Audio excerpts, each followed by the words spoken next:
I'm the Scrub and you're here for one reason. Time to transcend the powers of conventionality and travel between rifts to save Minfilia and with it, the world. This fight is much like Aurum Vale in that it used to inflict a lot of stress for mentors and veterans alike, but now it's just a relative pushover. Oh, and Nabriales?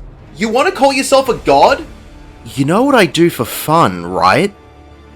Time to learn about the Chrysalis. Simplified.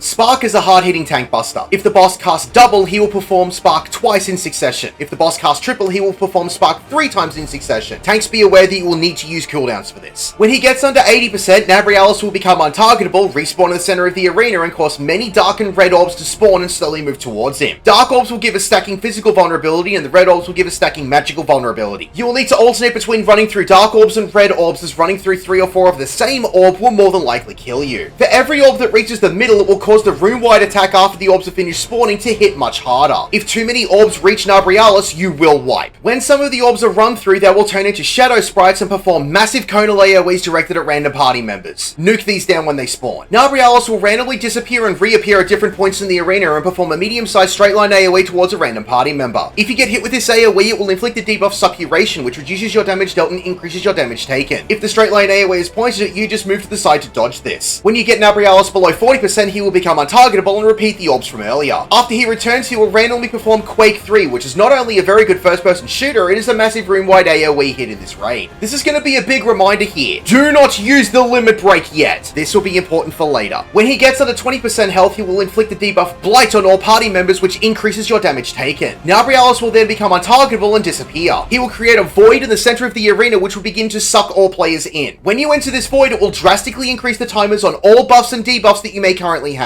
To perform this correctly, you will need to run away from the void as much as you can until the blight wears off, where it will drag you in regardless of how far away you are. At approximately 2 to 3 seconds of blight remaining, use all of your big cooldowns or invulnerabilities, regens and shields, and sprint. Anything that can give you an advantage. Then when you get to the void, you will see exactly how much extra time you will have on these cooldowns. There will be meteors that will drop from the sky. Tanks will need to stand inside these meteors and soak the damage. 1 tank per meteor. The first meteor that falls will create an ethereal tear. A melee DPS, or any DPS if you don't have a melee, should LB3 the tear and make this a lot easier. If you don't defeat the tear, take too long, and the large meteor hits the ground, you will instantly wipe and have to start again. Once you have defeated the tear, everyone will return to the arena. Nabriales will repeat the tank busters, room wides, and AoEs until he is defeated. Congratulations, you have beaten Nabriales.